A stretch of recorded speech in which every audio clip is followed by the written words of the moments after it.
Tout à l'heure, avant que je ne prenne la parole, mon épouse était en train de me poser la question de savoir, est-ce que tu vas bien? Est-ce que ça va bien? Amen. Et je n'avais pas de réponse pour elle. Parce qu'à chaque fois que je dois délivrer un message de Dieu, je suis comme une femme enceinte. Et une femme enceinte, lorsqu'elle est sur le point d'accoucher, elle est capricieuse. Amen. À la seule différence que je ne pousse pas forcément des cris physiques, mais je pousse des cris spirituels. Est-ce qu'il y a quelqu'un qui a soif ce soir? Non, je ne sais pas si tu as soif. J'ai l'impression que je suis venu prêcher un message qui me parle à moi-même. Gloire à Jésus-Christ. Le thème sur lequel le Saint-Esprit et moi nous sommes accordés ce soir, il est inspiré des deux précédents messages que nous avons écoutés hier soir et ce matin. Donc je vais simplement surfer sur les deux grâces. La grâce que nous avons eue hier soir et la grâce que nous avons eue ce matin. Je vais naviguer dans leur onction. Est-ce que tu es ici? Oh, ton amen là ne me suffit pas. Est-ce qu'on peut prêcher ensemble? La thématique sur laquelle nous allons partager cet après-midi est intitulée « Empare-toi de la gloire supérieure et passe à l'action ». Je voudrais qu'on passe directement à la deuxième diapositive. Gloire à Jésus-Christ. Nous allons lire ensemble le livre d'Apocalypse. S'il te plaît, ouvre ta Bible dans le livre d'Apocalypse, le chapitre 10e. Ce soir, nous allons lire les Saintes Écritures. Apocalypse, chapitre 10, nous allons lire 3 versets. Nous allons lire du verset 8 jusqu'au verset 10. Apocalypse, chapitre 10, verset 8 à 10. Est-ce que je peux avoir un deuxième micro? Je veux que Tata Florence lise pour nous. Amen. On va faire comme à l'époque d'Esdras. Apocalypse, chapitre 10, verset 8 à 10.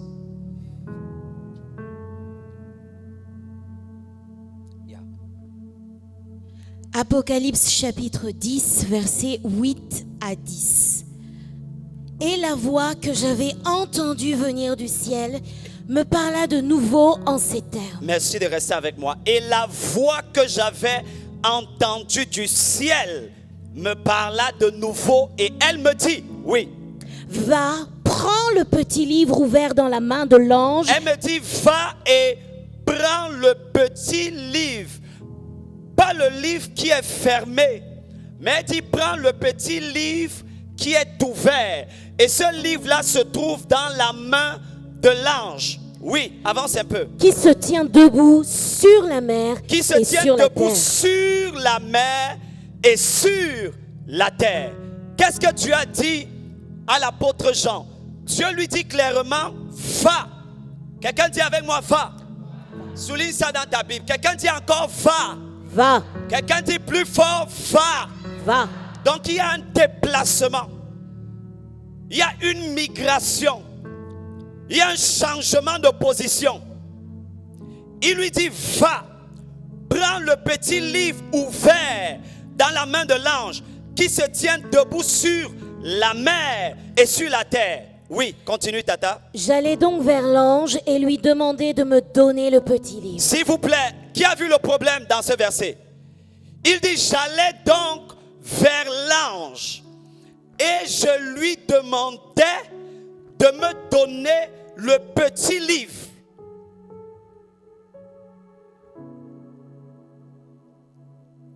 Ce que Dieu lui a dit en vision, c'est d'aller prendre le livre.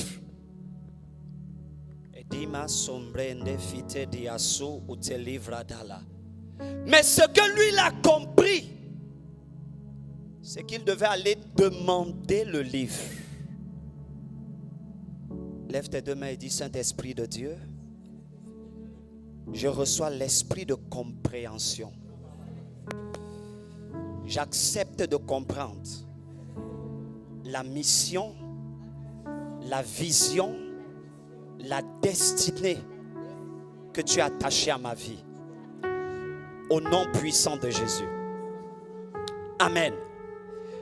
L'erreur que l'apôtre Jean va commettre est exactement la même erreur que nous, chrétiens de ce temps et de cette saison, nous nous retrouvons à faire. Dieu lui dit, va et prends le livre. Mais lorsque Jean arrive devant l'ange, il ne prend pas le livre, mais il demande le livre. Ce matin, l'apôtre Franck nous a enseigné que il y a des bénédictions qui sont acquises, qui sont reçues, qui sont saisies, qui sont lambano. Dis avec moi lambano. Qui sont catalambano. Dis encore catalambano. Qui sont paralambano. Dis encore paralambano. Mais il a dit ce matin qu'il y a d'autres bénédictions que nous devons aller chercher, que nous devons aller prendre, que nous devons aller posséder. Et la première instruction que Dieu lui dit, c'est va. C'est-à-dire que Dieu est en train de lui demander de se déplacer.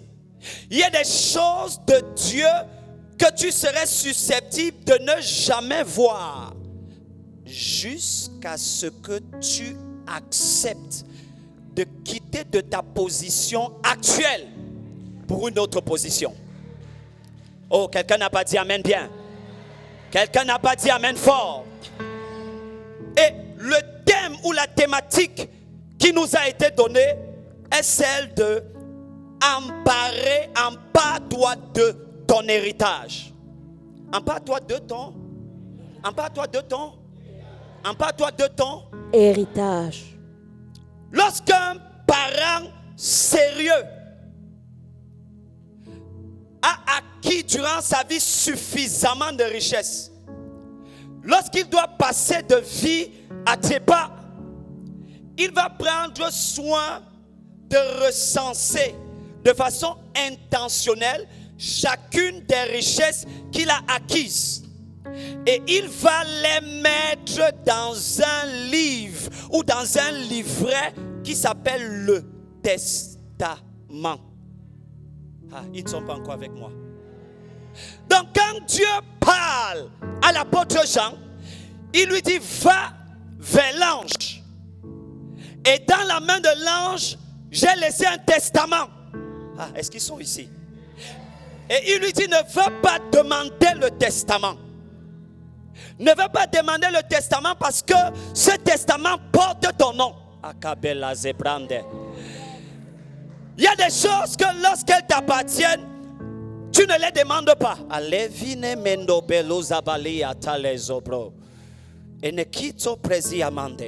Il y a des choses qui, lorsqu'elles t'appartiennent et qu'elles portent ton nom, tu arrives, tu te présentes et tu les prends.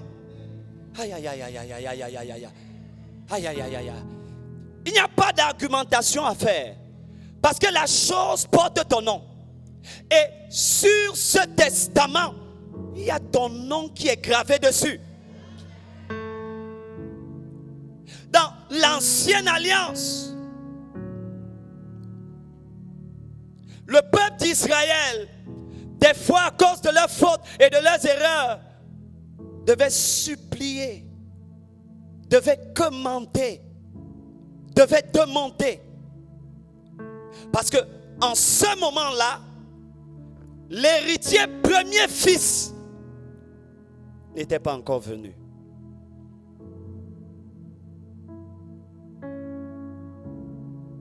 Mais depuis la venue de l'héritier premier fils, tout a complètement changé. Quelqu'un dit tout a complètement changé. Quelqu'un dit encore tout a complètement changé. Lisons la deuxième partie. Yeah. C'est le même vers, la deuxième partie. Il me dit. Il me dit. Prends-le et avale-le. Prends le livre et avale-le. Prends le livre. Ne le mets pas sous l'oreiller. Ne le mets pas dans ton tiroir. Ne le range pas uniquement dans ton sac. Mais il dit, prends le livre et avale-le. Première question, comment peut-on avaler un livre? Il dit, prends le livre et ingurgite-le. Prends le livre et mange-le, consomme-le jusqu'à ce qu'il descende dans tes entrailles. Que le livre ne reste pas uniquement dans ta bouche. Parce qu'au moment où tu vas le prendre dans ta bouche, il va communiquer à ta bouche de la saveur, une saveur qui est comme celle du miel. Mais lorsque tu l'auras mâché et masticoté, il va descendre dans tes entrailles. Et à ce moment, il sera amer. Il sera amer dans ton ventre, mais dans ta bouche, Oui. il sera doux comme du miel. Oui. Verset 10. Je pris le petit livre Finalement, il a pris le petit livre, oui, de la main de l'ange de la main de l'ange. et je l'avalai. Et je l'avalais, oui. Dans ma douce bouche, il fut doux comme du miel. Dans ma bouche, il fut doux comme du miel. Mais quand je l'eus avalé, Mais quand je lui avalai, mon ventre fut rempli d'amertume. mon ventre fut rempli d'amertume. Troisième diapositive. Nous allons procéder par quelques définitions qui sont très importantes pour la compréhension de ce que le Saint-Esprit partage avec nous. Dans le thème qui nous a été donné, il a été dit que nous devons nous emparer de notre héritage. S'emparer signifie prendre violemment possession de quelque chose. Quelqu'un dit violemment? Oh, quelqu'un dit plus fort violemment. Quelqu'un dit encore violemment. Ça ne signifie pas demander. Si tu demandes pendant plusieurs années que jusqu'à présent, tu n'as pas encore reçu l'objet de tes demandes, se pourrait-il faire qu'en réalité, Dieu ne désire pas que tu demandes, mais que tu prennes? Oh, quelqu'un n'a pas dit amen bien. La deuxième définition que nous avons relevée, s'emparer signifie prendre, s'agripper, comme la femme à la perte de sang. S'agripper, saisir, s'accaparer, s'approprier. S'approprier signifie en grec katalambano, faire de cette chose ta propriété personnelle et privée. Mettre la main sur cette chose, mettre le grappin, rafler, envahir, gagner, saisir, conquérir et posséder. Bien-aimé, par la grâce de Dieu, j'ai un peu parcouru le verbe s'emparer dans toute la Bible. J'ai vu qu'il y a à peu près 24 occurrences, une vingtaine d'occurrences. Et j'ai vu que sur toutes ces occurrences, à chaque fois, il désigne l'usage de la force. Tu ne peux pas parler de t'emparer sans faire usage de la force, sans faire usage de la puissance, sans faire usage de l'autorité. Est-ce que je peux avoir un amen? Oh, c'est comme ça. Aïe, aïe, aïe, aïe. Sans faire usage de l'autorité. Sans faire, ça c'est le mot-clé, appel à l'action, au dynamisme. Lorsque nous lisons le livre des Actes et des Apôtres, la Bible parle bien du livre des Actes des Apôtres. Le livre des Actes des Apôtres. Dans Actes, nous avons action. Cela signifie et sous-entend que nous n'aurons pas pu avoir le livre des Actes des Apôtres si les apôtres avaient choisi de rester sur place. Le livre des Actes des Apôtres n'existe que parce que les apôtres ont pris la décision de se mouvoir, la décision de se déplacer. Ils ont refusé de rester immobiles. Ils ont refusé de rester statiques. Est-ce que quelqu'un est avec moi? Écoute bien. Personne ne peut posséder son héritage sans passer à l'action. Si tu dois posséder ton héritage, tu dois absolument passer à l'action. Si à la fin de ce message, tu n'as rien compris de tout ce que j'ai dit avec mon accent, retiens que à Souffle Nouveau 2024, édition 4e anniversaire de la Gospel Vision Center, l'instruction divine que le Seigneur m'a donné est de passer à l'action.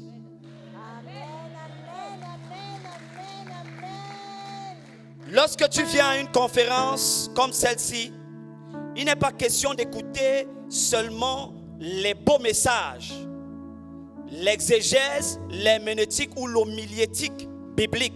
Ça, c'est beau. Mais prends ce qui est utile et nécessaire pour toi et pour ta destinée. Est-ce que je peux avoir un amen? Et la première chose qui est utile pour toi, pour ta vie, pour ta famille, pour ta marche chrétienne, pour ton ministère, pour tes affaires, ainsi m'a clairement parlé le Seigneur. Passe à l'action. Je n'ai pas reçu un bon amen. Je n'ai pas reçu un amen puissant. Passe à l'action. Ça fait 10 ans que tu es assis à l'église. Ça fait 15 ans que tu es assise à l'église. Tu as écouté toutes sortes et toutes formes de messages. Tu as écouté, tu as reçu toutes sortes et toutes formes de ministères. Avant même que le prédicateur ne termine le verset biblique, tu peux déjà le coter. Toi également, peut-être tu vas dire que ok, il parle de l'église, mais je parle également de quelqu'un qui est dans son entreprise, dans sa structure, et qui depuis plusieurs années ne fait que recevoir des idées de Dieu. Mais toutes ces idées ont été encadenassées dans ton cerveau. Et jusqu'à présent, il n'y a eu aucun déplacement de ta part. Écoute-moi. Tu ne verras pas, tu es susceptible de ne pas voir certains mouvements du Saint-Esprit, certaines actions du Saint-Esprit, certains déploiements de la puissance de Dieu jusqu'à ce que tu bouges.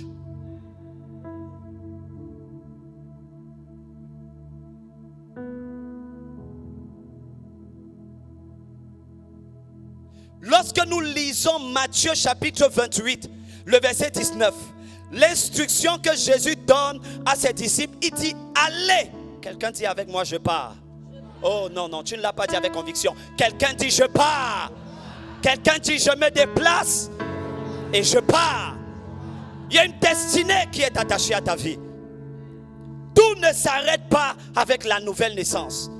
Tout ne termine pas avec la nouvelle naissance. Deuxième chose, personne ne peut posséder son héritage en restant dans les rangs de la conformité. Il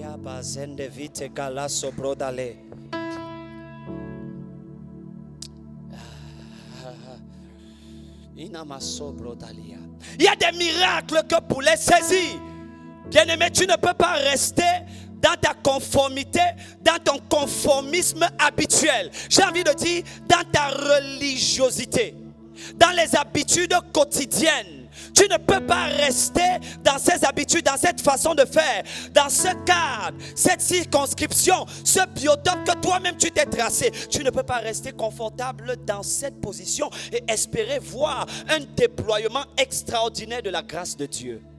Pour voir les déploiements extraordinaires de la grâce de Dieu, bien-aimé, il faut passer à l'action. Que tu aies vu quelque chose ou que tu n'aies rien vu, il faut passer à l'action.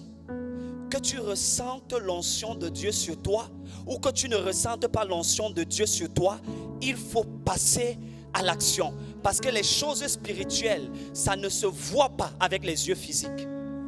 Il y a des personnes pour qui on a déjà prié ici et qui ont reçu leur guérison depuis. Oh, quelqu'un n'a pas dit amen. Et qui ont reçu leur guérison depuis, mais qui, sur le plan terrestre, sont encore affligés. Mais quelle est la raison pour laquelle nous avons reçu un dépôt d'héritage divin? Mais lorsqu'on regarde la correspondance terrestre de notre vie sur cette terre, on voit qu'il y a une distance. Est-ce qu'on peut avancer un peu? Est-ce que je perds ton temps? Ou alors ce que nous sommes en train de partager est utile? Est-ce que c'est utile pour toi? Est-ce que ça te fait du bien? Personne ne peut posséder son héritage en restant dans les rangs de la conformité. Sors des rangs. Tu veux des choses extraordinaires? Arrête d'être ordinaire. Wow. Tu veux des choses extraordinaire, refuse toi-même d'être ordinaire. J'ai un problème avec l'homme qui se trouvait au niveau de la piscine de Bethesda. Jésus le Tout-Puissant, l'agneau de Dieu, celui qui s'est présenté à Jean comme étant la résurrection et la vie. Il arrive où cet homme était placé avec une maladie qui avait duré des années. Et il pose une question à cet homme. La question que Jésus lui pose est celle de savoir: veux-tu être guéri? Et la réponse de cet homme, c'est que je n'ai personne pour me jeter dans la piscine. Mais avait-il réellement besoin d'une personne pour le jeter dans la piscine? Même s'il était estropié, il pouvait ramper. Il pouvait ramper. Cet homme aurait dû recevoir sa guérison depuis des années, avant même la venue physique de Jésus-Christ. Mais le problème de cet homme, c'est que pendant toutes ces années, il était resté à la même place, à la même position.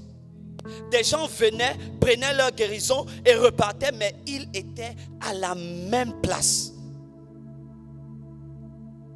J'aime beaucoup ce que ce célèbre et ce sage a dit.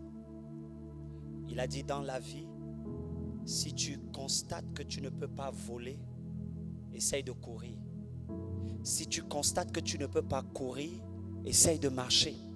Si tu constates que tu ne peux pas marcher, essaye de ramper. Le plus important, c'est que tu te déplaces. C'est qu'il y ait un mouvement. C'est qu'il y ait une mobilité. Est-ce que quelqu'un peut dire avance? Est-ce que quelqu'un peut dire avance? Quelqu'un dit avance, avance, avance. Maintenant, nous avons terminé de définir, disons, héritage. Nous avons terminé de dire qu'en réalité, nous avons terminé de définir le mot s'emparer. Maintenant, la question est celle de savoir, la première question, quel est l'héritage que nous avons reçu en Christ? Quel est l'héritage qui nous a été légué en Christ? Je ne vais pas revenir sur tout ce qui a été dit hier soir et sur tout ce qui a été dit ce matin. Gloire à Jésus. Je voudrais simplement dire que dans l'héritage que le Seigneur nous a légué, gloire à Jésus, il y a un héritage céleste et un héritage terrestre. Et cet héritage est constitué de bénédictions. Et dans ces bénédictions, il y a 3 catégories de bénédictions. Tu es toujours avec moi? Il y a premièrement les bénédictions qui sont individuelles. Il y a deuxièmement les bénédictions qui sont collectives. Il y a troisièmement les bénédictions qui sont corporatives. Je le dis cela en passant. Qu'est-ce que j'essaie de dire? J'essaie de dire qu'il y a des bénédictions que tu peux recevoir uniquement lorsque tu es dans l'intimité avec Dieu uniquement. Mais il y a un type de bénédiction que tu serais susceptible de ne pas recevoir si tu n'appartiens pas à un corps, si tu n'appartiens pas à une église. C'est l'une des raisons pour lesquelles refuse-toi d'être un chrétien. Un chrétien.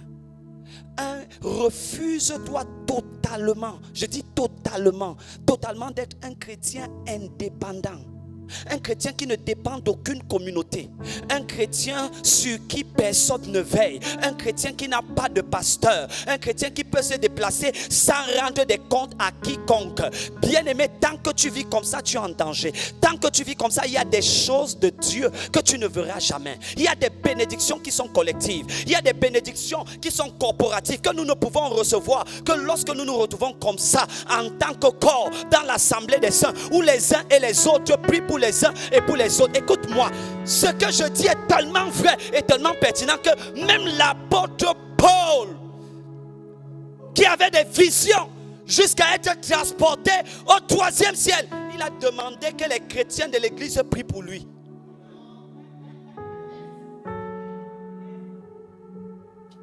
Si Paul a besoin de la prière de l'église pour faire certaines choses, ça signifie, waouh, j'aime beaucoup cette église, ça signifie qu'il y a une onction sur l'église qui dépasse l'onction de Paul.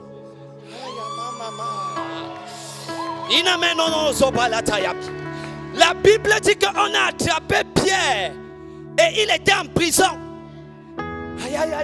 Mais lorsque l'église s'est levée et l'église a commencé à prier pour Pierre, Pierre a été libéré.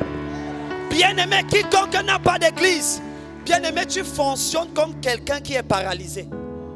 Quelqu'un ne comprend pas. Lorsqu'un chrétien n'a pas d'église, n'a pas de pasteur, n'a pas de communauté à laquelle il rend des comptes, c'est un chrétien estropié. C'est un chrétien qui est bancal. C'est la même chose. Lorsqu'un ministère est un ministère esselé, isolé, c'est juste une question de temps, il va finir par s'éteindre. Parce que tu ne peux pas être une branche de l'arbre, d'un arbre, et te déconnecter de l'arbre. Si tu te déconnectes de l'arbre, tu te déconnectes de sa sève.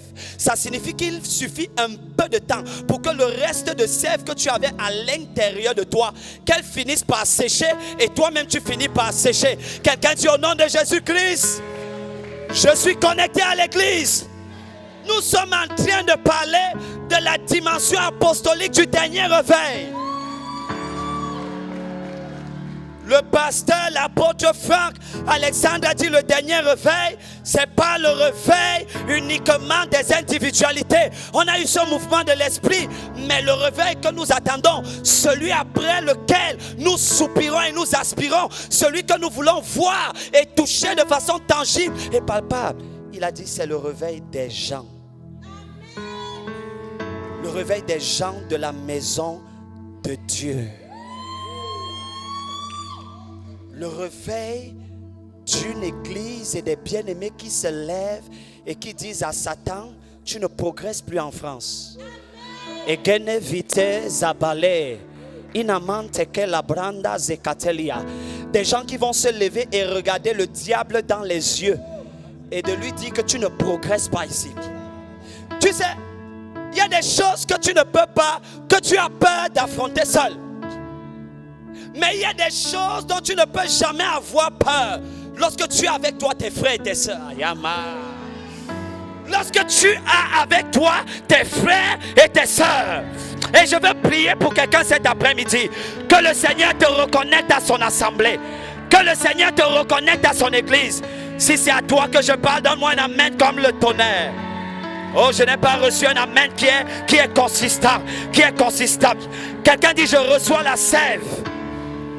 Je reçois la sève de ce grand et majestueux arbre qu'est l'église de Jésus-Christ. Quels que soient tes dons, quels que soient tes charismes, quels que soient tes talents, peut-être Dieu t'a appelé dans le domaine des affaires et tu es devenu tout suffisant. Comme Dieu est tout puissant, tu es devenu tout suffisant. C'est juste une question de temps. Et le Seigneur te lance un appel et il te dit reviens et reconnecte-toi à l'église. Reconnecte-toi aux gens de la maison de Dieu. Peut-être que tu as été blessé ailleurs. Mais il y a une chose, il y a une célèbre citation qu'un célèbre écrivain a dit. C'est Antoine de Saint-Exupéry. Il a dit si pour une fois tu as essayé de cueillir une rose et qu'à tout hasard l'épine de ce rosier t'a piqué et t'a blessé, ne vas-tu pas succomber à nouveau à la tentation de cueillir cette rose? Vas-tu abandonner la rose parce que tu as été piqué par l'épine? La rose est plus importante que l'épine. L'église est plus importante que toutes les personnes qui t'ont blessé, qui t'ont offensé, tous les endroits où tu as été rejeté, tous les endroits où tu as été repoussé. La raison pour laquelle Dieu a donné la Gospel Vision Center. Dans le mandat de la Gospel Vision Center, il y a une grâce de la restauration. La restauration des chrétiens et des ministères blessés.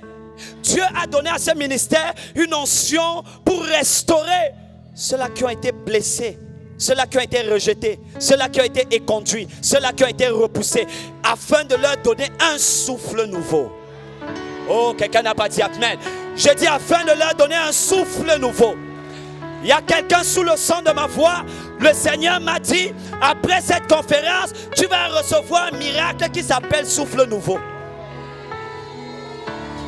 Il y a une femme ici qui attend des enfants depuis des années. Ainsi m'a parlé l'Éternel. Pendant que j'étais devant lui, tu vas recevoir un bébé et tu vas le prénommer souffle nouveau. Souffle nouveau. Souffle nouveau. Quelqu'un n'a pas dit amen. Quelqu'un n'a pas dit amen. Dans la Bible, les noms ont des significations. Les noms de plusieurs serviteurs de Dieu correspondaient à une expérience spécifique que la personne ou la maman a vécue. Jabet, ça signifie quoi? Douleur, parce qu'elle dit qu'elle a enfanté dans la douleur. Mais le cadeau divin que Dieu te donne pendant cette conférence, il va s'appeler souffle nouveau. Quelqu'un n'a pas dit amen bien. Quelqu'un n'a pas dit amen fort. Quelqu'un dit avance et termine. Quelqu'un dit avance et termine. Donc tu es contre moi. Tu veux que je termine rapidement? Je croyais qu'on allait faire la croisade. Gloire à Jésus. Gloire à Jésus-Christ. Maintenant, écoute, parmi ces héritages, parmi tous les héritages que Dieu nous a légués, le Saint-Esprit m'a demandé de parler spécifiquement d'un compartiment de cet héritage que la plupart d'entre nous, des fois nous négligeons. Des fois lorsqu'on parle de cela, nous avons l'impression que ça ne nous concerne pas.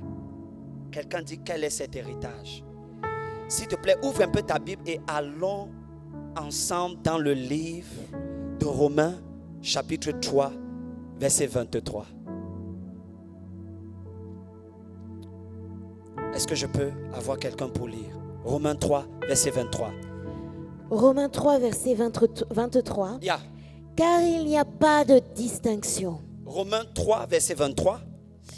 Car il n'y a pas de distinction. Oui. Tous ont péché. Attendez, s'il vous plaît, soyez attentifs. S'il te plaît, reprends. Car il n'y a pas de distinction. Et il n'y a pas de distinction. Tous ont péché. La Bible dit que tous ont. Non, je ne t'ai pas entendu. La Bible dit que tous ont. Oui, c'est la suite qui m'intéresse. Et sont privés de la gloire. Il y a un problème dans ce verset. Qui l'a vu? La Bible dit que tous ont péché. Et la conséquence de ce péché-là, c'est que ces gens, c'est que ces personnes ont été privées de la gloire de Dieu. Certains ont perdu la gloire de Dieu à cause de leur péché. C'est bien qu'on en parle à Souffle Nouveau. Et il y a un très beau texte qui se trouve dans le livre de 1 Samuel, le chapitre 4. La Bible parle d'un homme qui s'appelait Élie. Élie le prêtre et le sacrificateur, différent de Élie le prophète. Et la Bible dit qu'il avait reçu la responsabilité du temple. Et dans le temple, il exerçait avec ses deux fils, Ophni et Phinehas. Est-ce que nous sommes toujours ensemble? Est-ce que les gens de la maison de Dieu sont avec moi? Gloire à Jésus-Christ.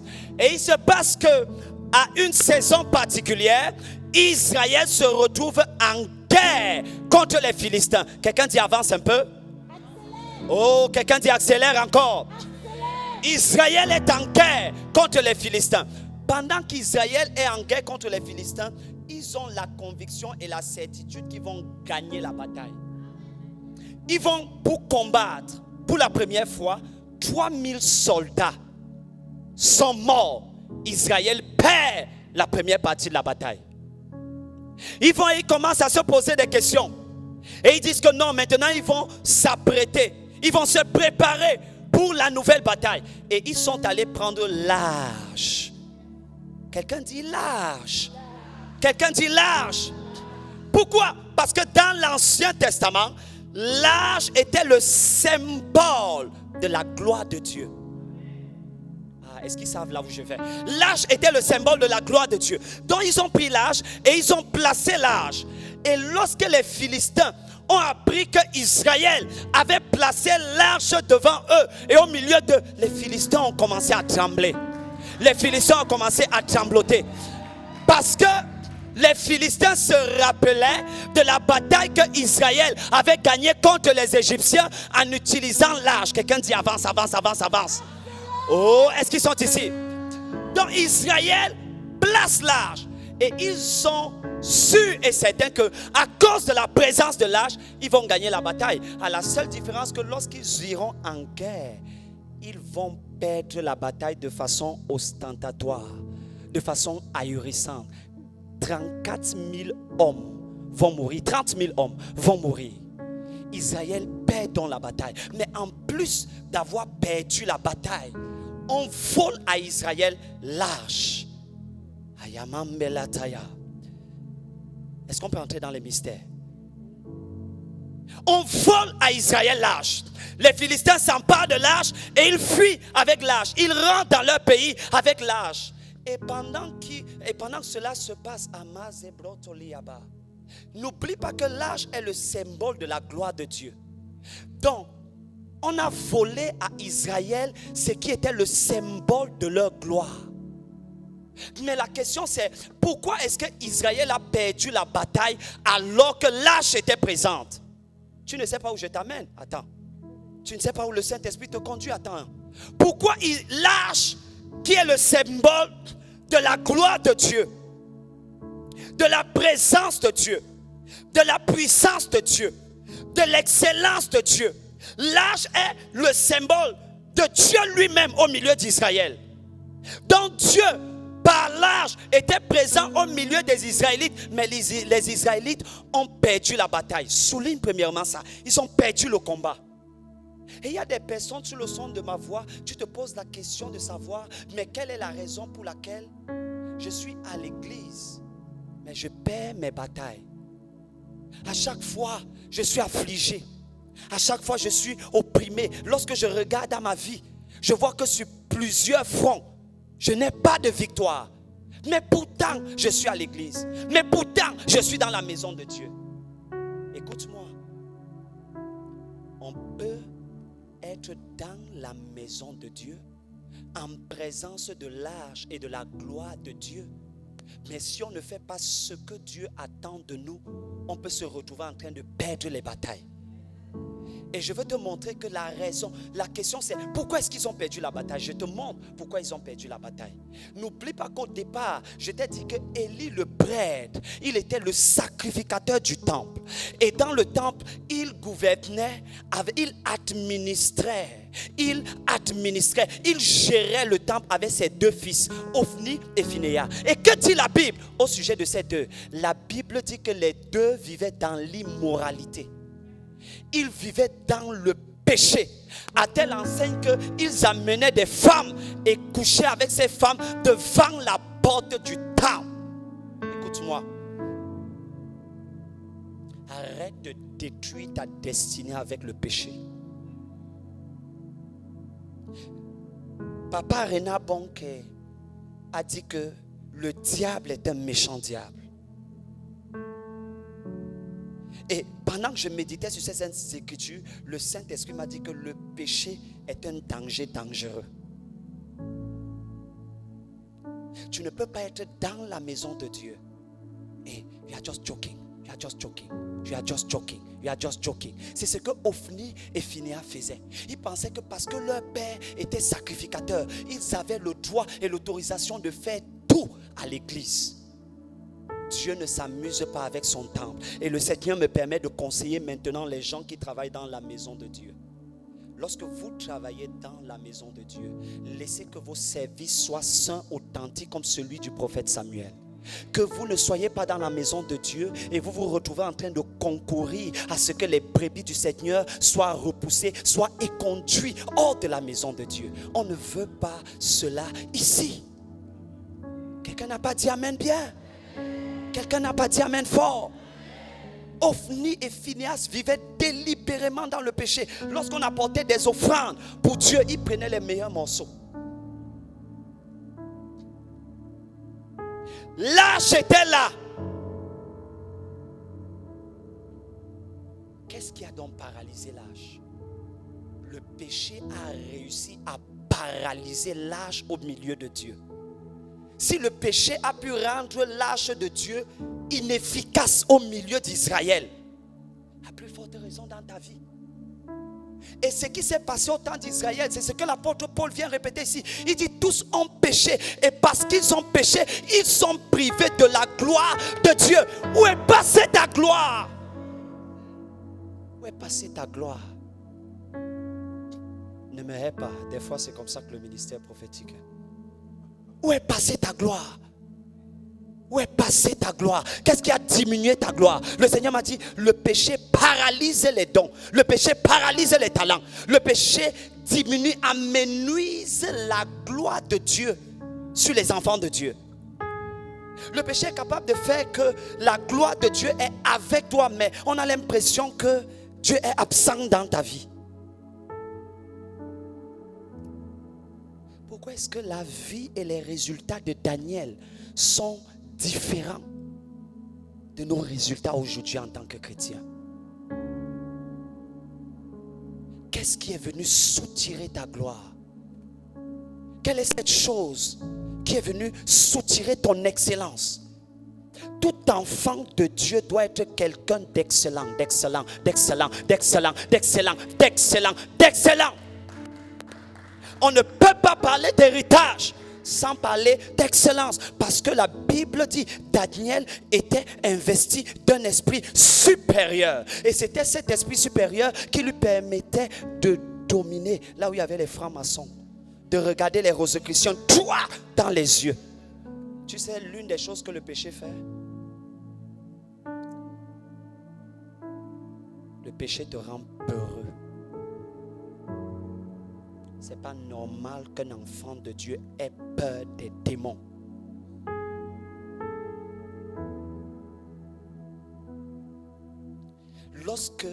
Je prends ça où? Lorsque Adam a péché dans le jardin, quelle est la première chose qu'il a faite? Il a reculé. Il a pris peur. Parce que dès que tu n'es plus en phase avec Dieu, en phase avec le ciel, et attends ce que je vais dire maintenant, et en phase avec l'église. Parce que certaines personnes pensent qu'elles peuvent être en phase avec le ciel sans être en phase avec l'église. Non. L'église est le corps de Jésus. Ça veut dire que quiconque n'est pas en phase avec le corps doit se réconcilier avec Dieu lui-même.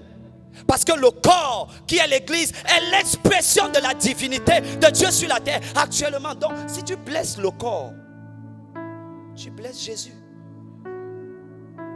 Si tu empoisonnes les frères et les sœurs à l'église, leur empêchant d'entrer dans la maison de Dieu, racontant des choses qui ne sont pas vraies,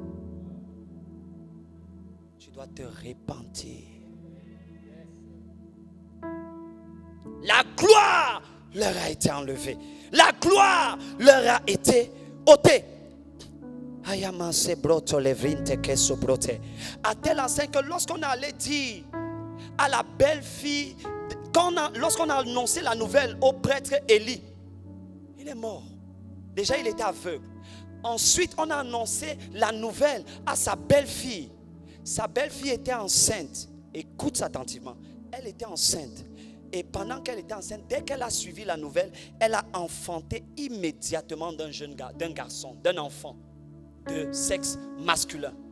Et elle a donné à cet enfant le nom de Ichabod. Et elle a dit, je l'appelle Ichabod parce que la gloire a quitté Israël.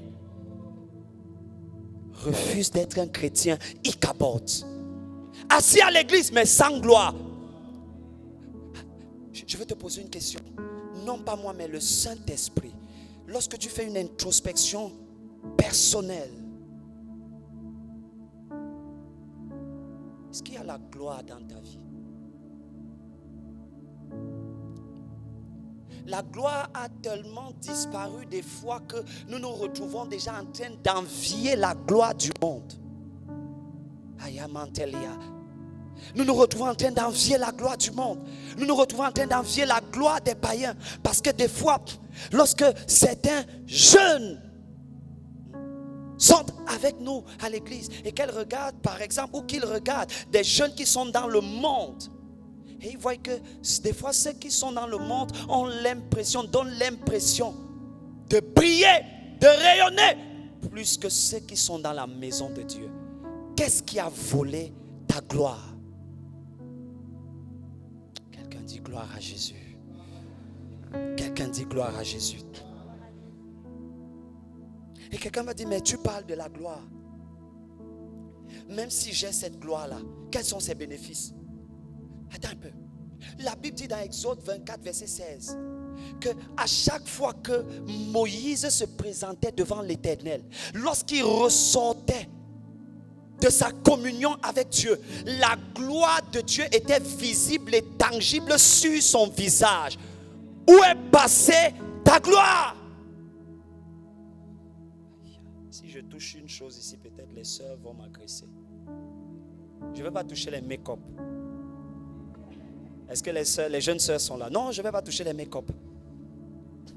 Mais le make-up de Moïse, c'était la gloire de Dieu sur son visage. La gloire de Dieu sur son visage. La gloire de Dieu sur son visage. Où est passée ta gloire? Deuxième chose, la gloire de Dieu, lorsqu'elle est présente dans ta vie, elle renverse et elle décapite les forces maléfiques et les démons. 1 Samuel chapitre 5. La Bible dit que les Philistins ont pris l'arche de Dieu. Ils ont ramené l'arche de Dieu dans leur pays, dans leur camp. Et la Bible dit qu'ils sont allés placer l'arche de Dieu là où il y avait leur Dieu qui s'appelait Dagon. Est-ce que quelqu'un est ici? Lorsqu'ils sont revenus le lendemain, ils ont trouvé que l'arche de Dieu avait renversé Dagon. Attends. Je vais dire quelque chose à quelqu'un. Ce n'est pas parce que certaines choses ne fonctionnent pas dans ta vie chrétienne que ça ne fonctionne pas dans la vie de d'autres chrétiens. Parce que certaines personnes pensent que le christianisme, lorsqu'on devient enfant de Dieu, lorsqu'on naît de nouveau, on est condamné à la détresse, à la tristesse, au malheur, à la médiocrité, à toutes ces choses qui ne sont pas excellentes. Mais ce n'est pas parce que ça ne fonctionne pas parfaitement dans ta vie que ailleurs ça ne fonctionne pas. Est-ce que tu vois que dans la même église, d'autres ont la guérison? Tu ne te poses pas de questions. Est-ce que tu vois que dans la même église, d'autres ont des percées? C'est bien de dire que okay, Seigneur, le jour où tu vas vouloir me visiter, tu vas seulement me visiter. Non, parce que des fois, des gens peuvent rester comme ça 25 ans, 30 ans. Quand tu suis le témoignage de l'apôtre Franck, est-ce que tu te rends compte que le même jour où il a reçu le Seigneur Jésus, il a commencé à faire les délivrances? Il reçoit Jésus aujourd'hui. Le même jour, il délivre une sorcière. Non, ce n'est pas qu'il a chassé un petit démon il n'y a pas le palu en France. Gloire à Dieu. Ce n'est pas qu'il a chassé un petit esprit. Il a fait la délivrance d'une sorcière. Le même jour de sa conversion. Quand tu vois ça, tu dois comprendre que il y a quelque chose là, c'est authentique. Et tu dois rechercher ce qui est authentique, ce qui est vrai. Pourquoi ça produit des résultats chez lui et ça ne produit pas des résultats chez moi? Pasteur Franck, c'est bien, tu partages beaucoup de témoignages dans les nations. Ce que Dieu fait avec toi, je veux aussi qu'il fasse ça avec moi. Ce n'est pas une mauvaise convoitise. Il ressemble à Jésus, nous aussi on voudrait lui ressembler comme il ressemble à Jésus. Mais comment est-ce que un chrétien qui a quelques heures de nouvelle naissance, délivre une sorcière, fait la délivrance d'une sorcière?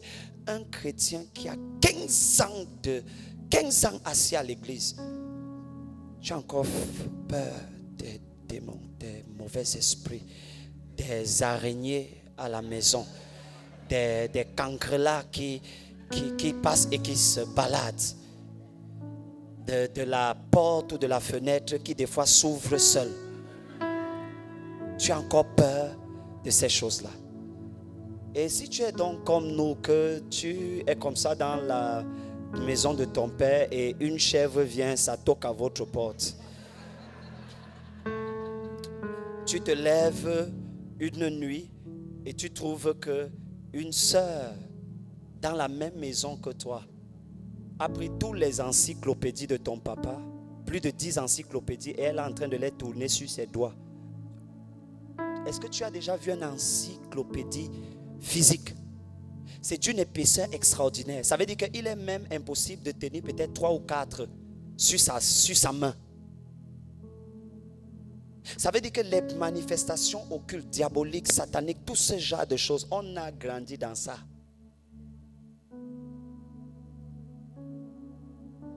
Mais la seule chose, la présence de Jésus. Quand la présence de Jésus vient, quand la gloire de Jésus descend en toi, il est occultiste, il est franc-maçon, il est rosicrucien, il est sorcier, même s'il a 19 dan dans la sorcellerie, tu le regardes droit dans les yeux. Il allume les bougies, tu parles en langue. Pour lui, il a besoin de tracer les choses au sol et de faire des incantations. Non, pour toi, tu n'en as pas besoin. Tu n'as même plus besoin de prendre ton livre parce que ton livre est dans ta tête et c'est dans ton cœur. Lorsqu'il doit faire ses incantations, il doit prendre ses livres, ses bougies, ses couteaux, tracer des choses sur, sauter, faire ceci. Ils n'ont rien de plus que nous. Certains boivent, tu as entendu que certains boivent le sang humain, nous buvons le sang de Jésus-Christ. Entre le sang d'un homme et le sang d'un Dieu, qu'est-ce qui dépasse? Ils boivent le sang des boucs, ils boivent le sang des bêtes, ils boivent le sang, même si qui boivent même le sang de, je ne sais pas de qui. Mais tous les sangs qu'ils peuvent boire sont inférieurs au sang de Jésus-Christ.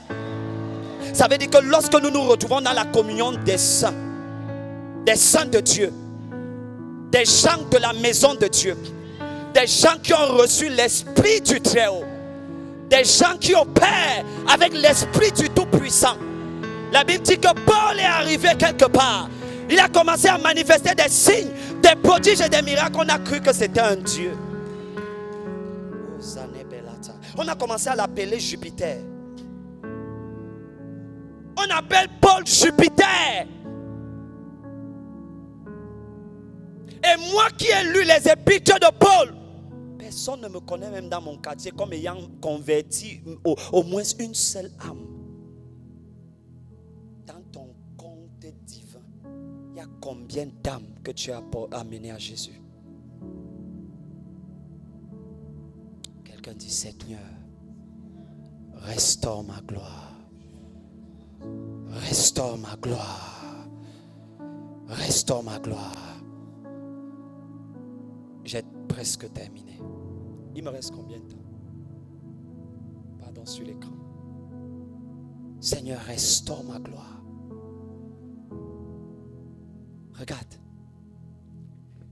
Ils ont amené l'âge. Le premier jour, l'âge a renversé Dagon. Le deuxième jour, ils ont trouvé que l'âge a coupé la tête et les mains de Dagon. Attends. La tête est le symbole de l'intelligence. Les mains sont le symbole de la puissance. Ça veut dire que l'âge a renversé l'intelligence des païens. L'intelligence de tous ces gens que tu connais. Et a également renversé leur puissance. Mais est-ce que tu vois que cet âge-là, lorsque ça se trouvait au milieu des Israélites, ça n'a rien fait. Ça veut dire que les gens, s'il y avait un problème avec Dieu, je veux te poser une question. Moi, j'étais au Cameroun avec l'apôtre Frank Alexandre. Et pendant qu'il rendait ministère, j'ai donné ce témoignage-là. Dans l'église de l'apôtre Frank Kamga, ça veut dire que c'est vérifiable ce que nous sommes en train de dire. Une maman s'est levée avec son fils qui avait été frappé pendant plusieurs années de démence. Et pendant que l'apôtre Frank était en train de rendre ministère, la puissance de Dieu a touché ce jeune homme. Il s'est levé, il s'est tenu debout, il a commencé à parler normalement et elle a témoigné.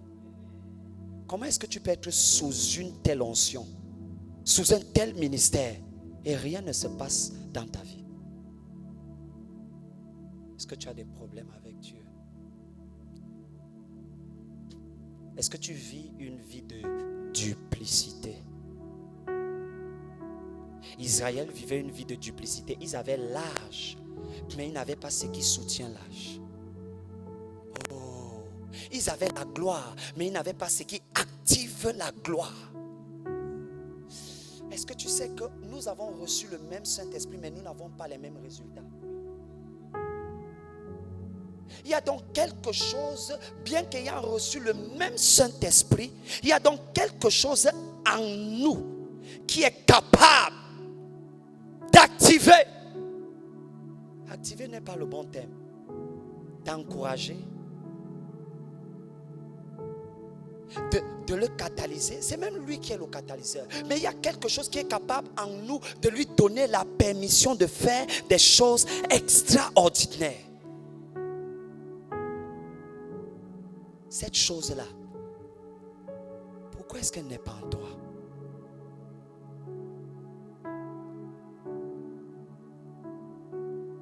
La dernière chose que l'âge a faite, c'est que quand les Philistins ont vu que l'âge commettait des dégâts, ils ont transporté l'âge, ils l'ont emmené dans une autre ville.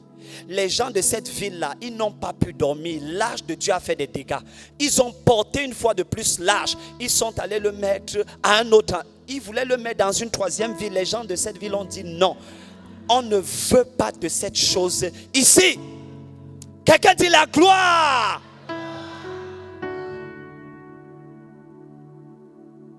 On a transporté encore l'arche et on allait placer l'arche à la frontière.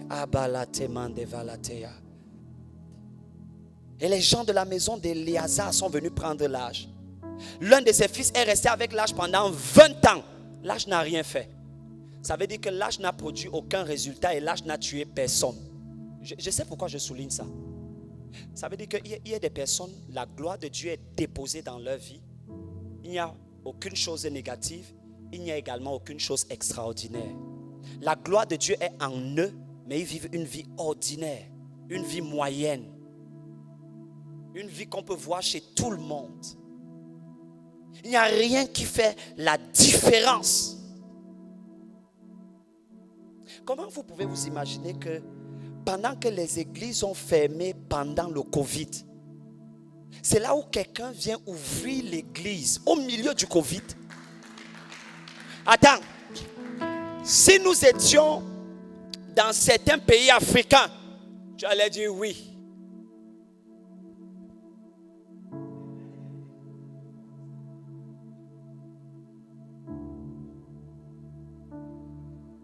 Praise God. Ça veut dire.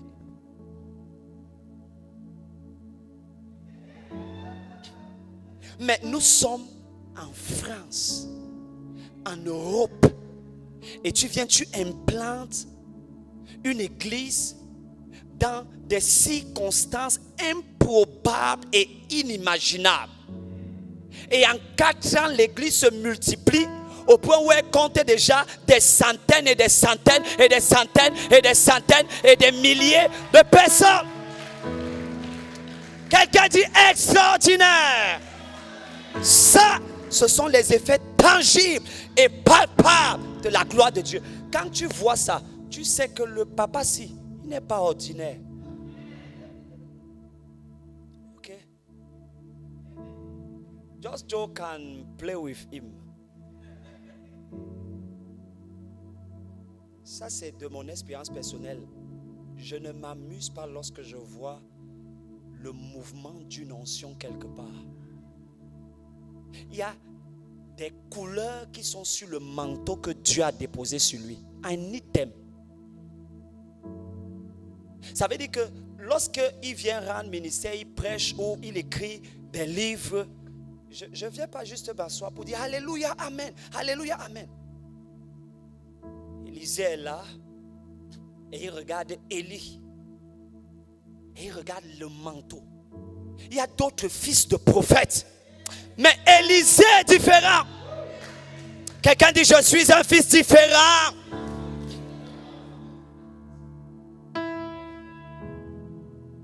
Ne dis pas que oh vraiment c'est le pasteur.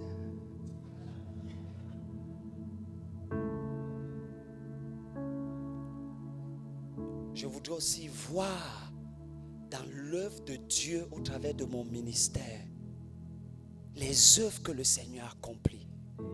150 livres en francophonie, livres chrétiens.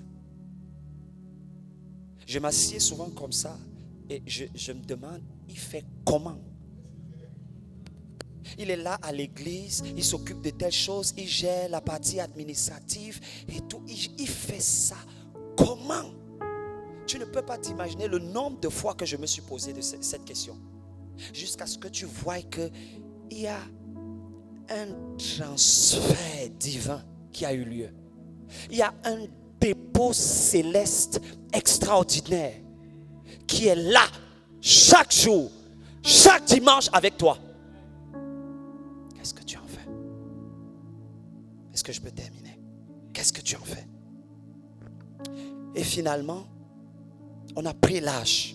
On a déposé chez quelqu'un, ça a fait 20 ans. Il a fait 20 ans, là, rien ne se passait. Finalement, un jour, lorsque David prend le trône, il décide d'aller récupérer l'âge. Sauf qu'en allant récupérer l'âge, il récupère l'âge. Nous sommes dans 2 Samuel, le chapitre 6. David récupère l'âge. Et en récupérant l'âge, c'est Uza. Quelqu'un dit avec moi Uza. Et son frère qui commence à porter l'âge. Pendant qu'ils sont en train de porter l'âge, Dieu s'énerve. Est-ce que Dieu se fâche? Oui, Dieu se fâche. Dieu se fâche et il frappe Uza. Bam. Quelqu'un dit bam. Uza tombe et il meurt sur place, sur le champ. La question c'est, comment quelqu'un peut tenir le micro, il prêche et Dieu le frappe?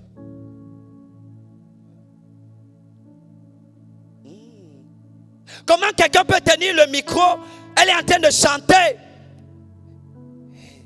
Dieu la frappe, tout le monde voit que c'est terminé.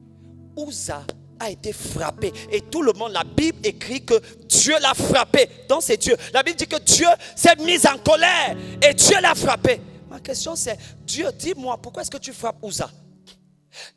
C'était une autre personne qui portait l'âge et l'âge a voulu tomber. Et quand l'âge a voulu tomber, le gars a voulu aider l'âge. Et en voulant aider l'âge, Dieu l'a frappé, il est mort subitement. Et j'ai commencé à rechercher. J'ai dit, pourquoi est-ce que Dieu tue? Pourquoi il frappe cet homme? Et vous savez ce que j'ai découvert? J'ai découvert que depuis l'Ancien Testament, toutes les personnes qui devaient porter l'âge devraient avoir été ointes dans le ministère des Lévites. Ça veut dire que à moins que tu sois oint, je vais dire consacré, tu n'avais pas le droit, l'autorisation de porter l'âge. Donc le Seigneur frappe Uza parce que le gars veut porter la gloire de Dieu sans être consacré. Tu veux porter la gloire de Dieu sans être consacré. Tu veux porter l'onction de Dieu sans être consacré. Non, ça ne fonctionne pas comme ça. Quiconque essaye de transporter les choses de Dieu, les choses célestes, divines, les choses de la maison de Dieu, sans poser le préalable de la consécration, il est permanemment et continuellement en danger. C'est comme ça que Uza perd sa vie. Lorsque Uza perd sa vie, David prend peur. David dit que non. Chez nous, dans le jargon, on dit le machin là, je n'en veux pas. Repartez avec cette chose. On prend l'âge en question, on va placer l'âge dans la maison d'Obed-Édom. C'est le verset que il a parlé de façon prophétique.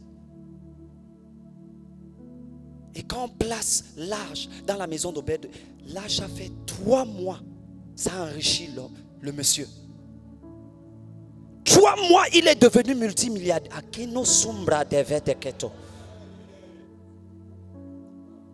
3 mois.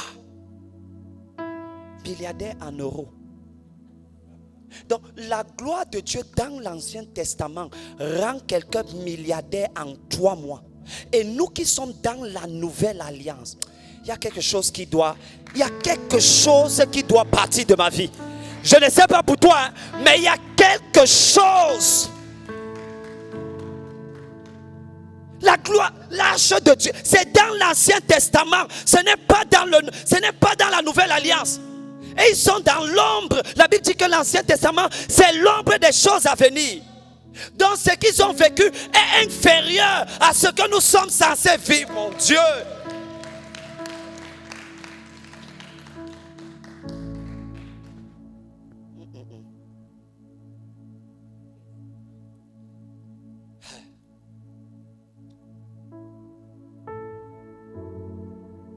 Comparaison n'est pas raison.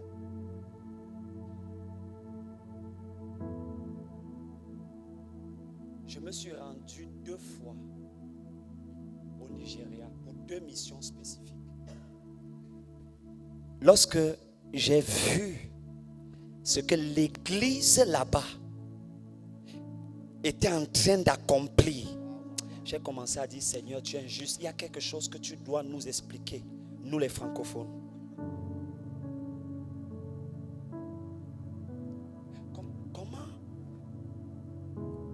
Là-bas, lorsque vous arrivez et que vous trouvez un ministère, vous allez voir que ce ministère, il n'a pas seulement bâti une chapelle extraordinaire.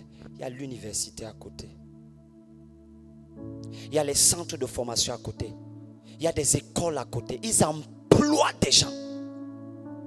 Et lorsque nous lisons même ici en Europe et en Occident, nous lisons l'histoire par exemple de l'éducation, nous voyons que les chrétiens ont toujours eu une empreinte considérable en ce qui concerne l'éducation. Harvard, Yale, toutes ces grandes universités. Mais est-ce que vous voyez que des fois les personnes qui ont mis ces choses-là en place, ils n'avaient même pas les révélations que nous avons aujourd'hui sur le Saint-Esprit. Certains d'entre eux ne parlaient même pas en langue. Certains d'entre eux, ils ne connaissaient pas forcément ce qu'on appelle le prophétique ou la prophétie. Ils n'avaient pas Internet. Donc ils ne pouvaient même pas voir l'apôtre Franck Alexandre prêcher à un MCI. Mais ils avaient leur Bible. Ils avaient leur Bible.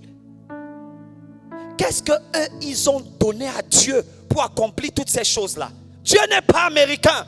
Quelqu'un n'a pas dit Amen. Je dis cela, mais je le sens dans mes os. Est-ce que tu connais Oral Roberts University? Regarde. Le Nigeria est la 2e puissance économique de l'Afrique. Donc, des fois, c'est soit le Nigeria, soit ils sont premiers, soit l'Afrique du Sud. Donc, ça se change. Ils ne sont pas, ce n'est pas un pays où tu vas trouver que la pauvreté a été totalement éradiquée. Mais lorsque tu arrives et tu vois le niveau des chrétiens à l'église là-bas, c'est juste extraordinaire. À l'école biblique, vous savez qui étaient mes camarades, les généraux. Quand vous arrivez dans une église comme Dunamis Church, vous savez qui vous trouvez au protocole? Dans l'église, lorsque j'étais là-bas en 2016, il y avait 10 généraux dans l'église. Et ils sont au protocole. Et ils ne viennent pas dire que non, vraiment, pasteur, aujourd'hui là, ton message ne nous a pas plu. Tu fais ça comment? Ça veut dire,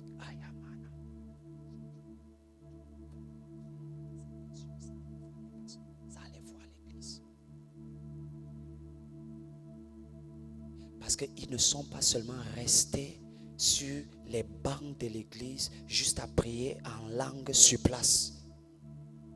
Le Seigneur m'a demandé pas de te dire, de nous dire, c'est-à-dire moi-même, que pendant que tu pries en langue, déplace-toi. C'est-à-dire, il doit y avoir une action. Il nous a donné le témoignage de ce frère qui se retrouve en train de prier pendant qu'il est dans des moments immersifs. Il reçoit des révélations sur des jeux. Moi, je me suis toujours posé des questions. Mais où sont les jeux qui sont fabriqués par les chrétiens, les enfants de Dieu? C'est-à-dire que quand tu regardes par exemple un dessin, qui connaît Dragon Ball Z? Qui a vu par exemple que dans ce dessin animé, il y a des messages subliminaux? Qui voit par exemple que le dragon qui est souvent invoqué, il est invoqué pour faire quoi? Pour exaucer les vœux. Donc il prend la place de Dieu.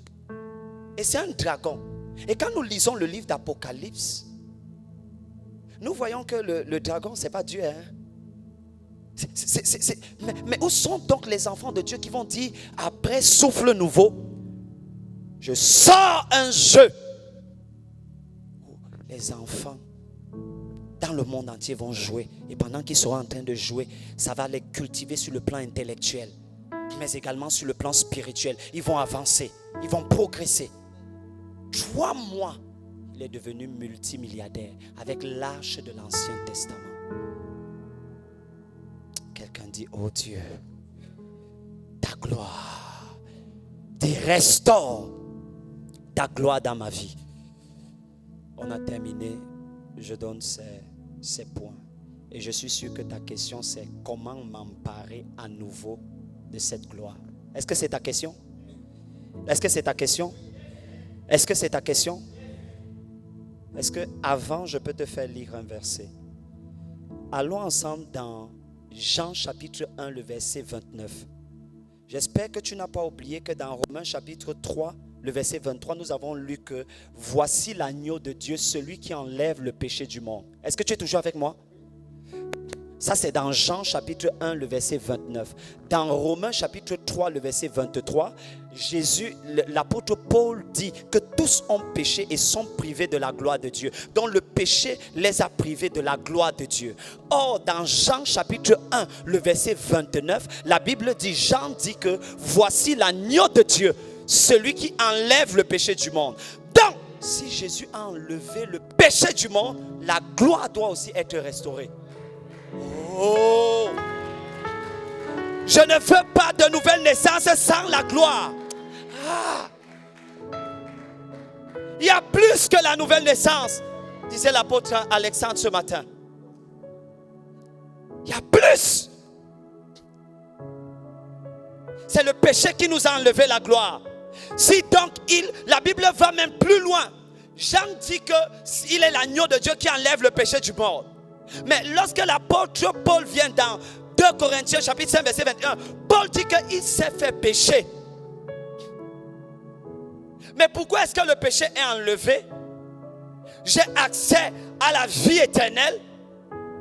Mais où est passée la gloire? Quand Israël quittait l'Égypte, ils voulaient quitter l'Égypte. Dieu leur a dit que non, avant de quitter l'Égypte, demandez qu'on vous donne l'or, l'argent, les biens. Lorsqu'on parle de la gloire, on parle de l'excellence. On parle de la richesse. On parle de l'honneur. Où est passé ton honneur? Je te lis rapidement. Écoute ce qui est écrit. Luc chapitre 4, verset 18.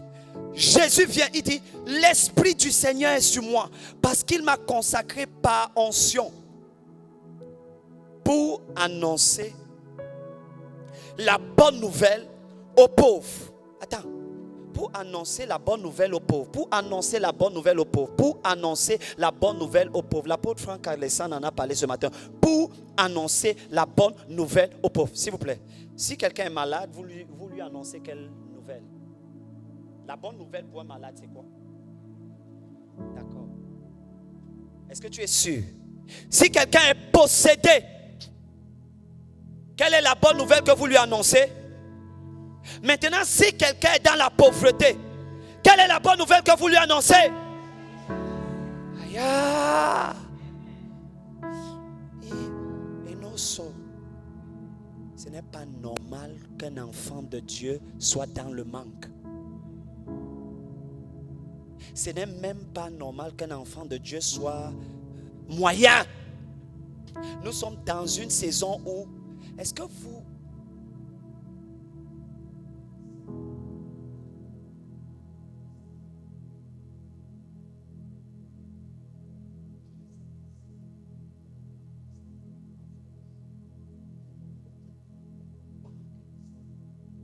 Ça veut dire que ces personnes se sont mises ensemble. Et ils ont institué, ils ont mis en place une banque, un système qui fait en sorte que certaines personnes qui font partie de leur obédience religieuse peuvent aller même emprunter là-bas et mettre des projets en place.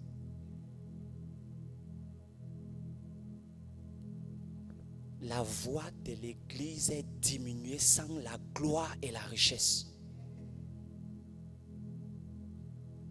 que nous préparions ce message, le Seigneur m'a dit qu'il voudrait restaurer la gloire de son Église. Nous parlons d'une dimension d'excellence extraordinaire. Nous parlons d'une dimension, ce n'est pas comme ça s'est passé pour les autres, où tu deviens riche et la richesse t'amène en enfer. Non, pas du tout. Quand tu es consacré, la richesse ne peut pas t'amener en enfer. Comment? Tu sais d'où tu viens. Tu connais quelle est la source de cette richesse. Ça t'amène en enfer comment? Tu as des exemples dans la Bible comme celui de Nebuchadnezzar. Il y a des personnes qui ont même sorti de leur imagination qu'il pourrait arriver à tout hasard qu'elles se retrouvent une fois de plus dans l'abondance. C'est l'une des raisons pour lesquelles sur le plan personnel je suis un assoiffé. Toujours en train, tu cherches, tu creuses, tu cherches, tu creuses, tu demandes. Quelqu'un dit comment restaurer cette gloire? Comment restaurer cette gloire? Écoute. Le verset que Jésus a lu dans Luc chapitre 4, le verset 18. Dans 1 Samuel chapitre 2, verset 8. Qu'est-ce qu'il dit? De la poussière, il retire le pauvre. Du fumier, il relève le faible. Aïe, pour les faire asseoir avec les grands. Et leur donne en possession un trône de gloire. Le problème, c'est que pour plusieurs personnes, lorsqu'on parle de la gloire de Dieu, plusieurs personnes pensent que la gloire de Dieu, nous devons la vivre uniquement au ciel. Non, c'est faux. Si nous devions vivre la gloire de Dieu uniquement au ciel, Jésus n'allait pas enseigner la prière comme il a enseigné dans le livre de Matthieu chapitre 6. Dans Matthieu chapitre 6, il dit, voici comment vous allez prier. Demandez que ton règne vienne. Ça veut dire que Dieu veut que nous fassions descendre la gloire qu'il y a au ciel, que nous la fassions descendre sur la terre. Et quand je lis ma Bible, je vois qu'au ciel, on va marcher sur l'or et le diamant.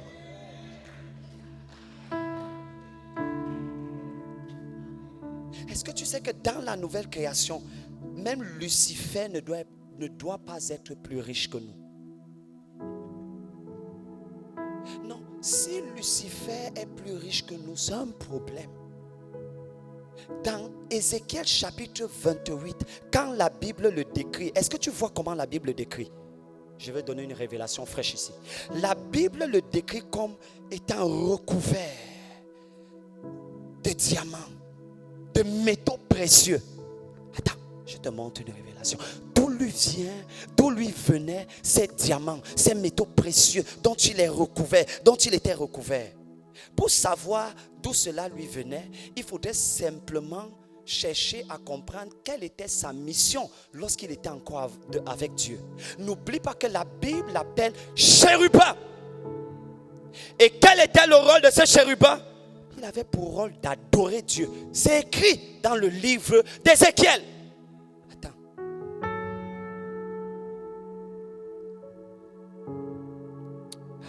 Ce que le Seigneur va faire avec toi est juste extraordinaire.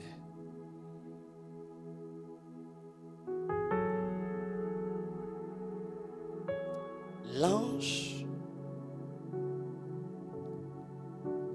de la prospérité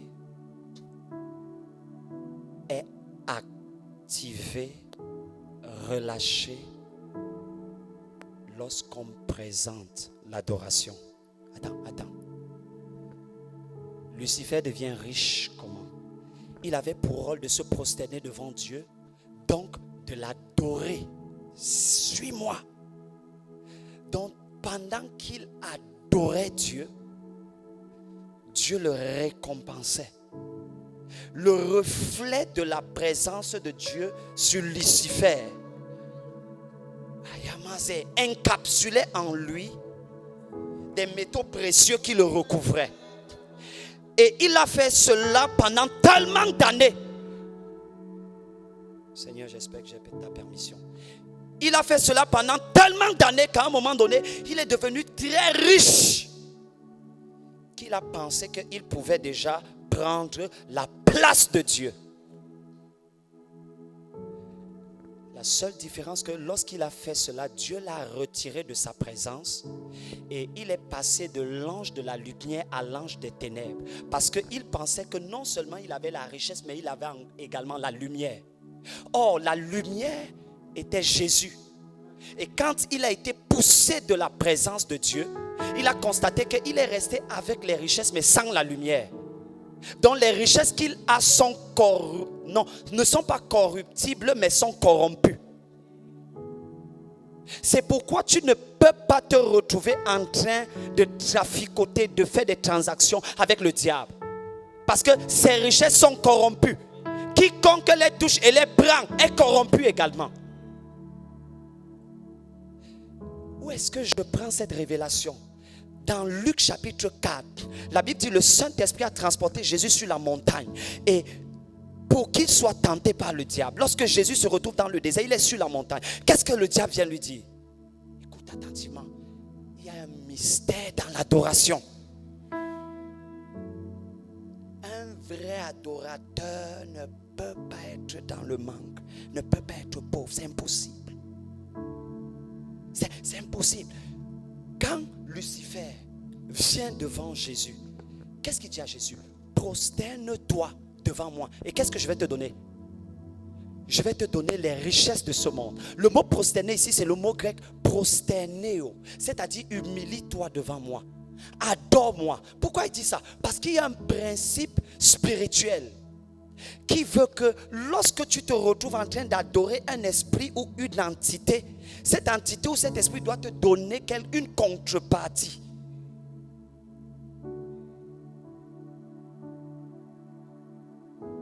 Pourquoi est-ce que Dieu demande à Pharaon de libérer le peuple d'Israël? Il dit à Moïse, va dire à Pharaon qu'il libère mon peuple afin qu'ils aillent m'adorer sur la montagne. Première clé pour que ta gloire soit restaurée, tu dois devenir un vrai adorateur. Ici, on n'est pas en train de parler du cinéma. Jean chapitre 4, il a dit, l'heure vient et elle est même déjà venue. Où le Père recherche qui? Il recherche les vrais. Ça veut dire qu'il y a les faux. S'il recherche les vrais, ça veut dire qu'il y a les faux. Et il dit, ceux qui vont l'adorer comment? En esprit et en vérité. Qu'on le veuille ou pas, l'une des familles les plus riches qui a existé dans la Bible, c'est la famille de David. Et Salomon, la richesse de Salomon est venue au profit de tout ce que David a fait. Et lorsque tu lis la Bible, c'est difficile de trouver deux adorateurs comme David. Donc tu peux tracer la richesse de Salomon. Il y a des choses que lorsque la prière ne peut pas les faire. Est-ce que tu sais qu'il y a des esprits méchants? Des entités maléfiques. Lorsque tu commences, et même dans certaines délivrances, quand tu commences à réciter, à côté les versets bibliques, tu dis que voici ce que le Seigneur dit dans sa parole. Il finit le verset avec toi. L'esprit, l'entité qui est dans la personne finit. Donc ils connaissent la parole. Il y a des dimensions où il y a des esprits où tu pries toutes sortes de prières. Mais rien ne se passe. Jusqu'à ce que tu adores. Demande-moi pourquoi. Parce qu'il y a des anges qui deviennent mobiles uniquement lorsqu'on offre l'adoration. Des fois, tu peux donner des versets bibliques. Mais tant que tu donnes des versets bibliques, ils ne sont pas très sûrs. Ils ne sont pas certains parce que Satan lui-même, il donnait des versets bibliques. Les démons eux-mêmes, ils donnent des versets bibliques. Donc, tu ne peux pas dire que la raison pour laquelle tu voudrais, par exemple, être extrêmement, bougrement riche. Donc, ils vont maintenant attendre que tu donnes une autre chose. Tu vas prier. Plusieurs personnes prient. Mais une adoration sincère qui vient du cœur il n'y a que les vrais fils de Dieu qui peuvent l'offrir au Tout-Puissant. Et lorsque nous lui offrons cette adoration, il ne regarde pas seulement aux apparences, mais il regarde à nos cœurs. Comment David adorait? Il chantait, il louait, il dansait, il se déshabillait. Pourquoi quand il est question de louer et d'adorer, tu deviens diplomate?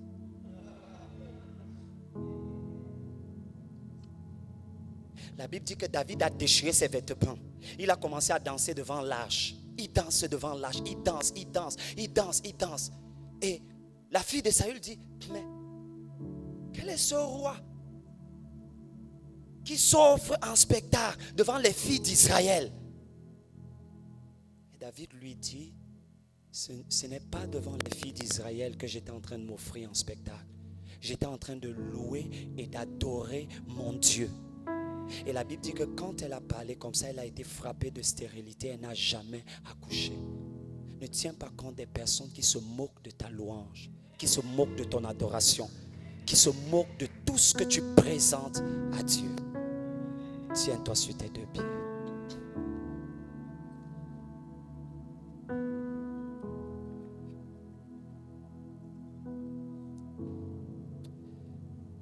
Si tu veux les autres clés, il faut venir à la Gospel Vision Academy. Est-ce qu'on peut acclamer le Seigneur? S'il te plaît, lève tes mains. Tataka, lève tes mains vers le trône de la grâce.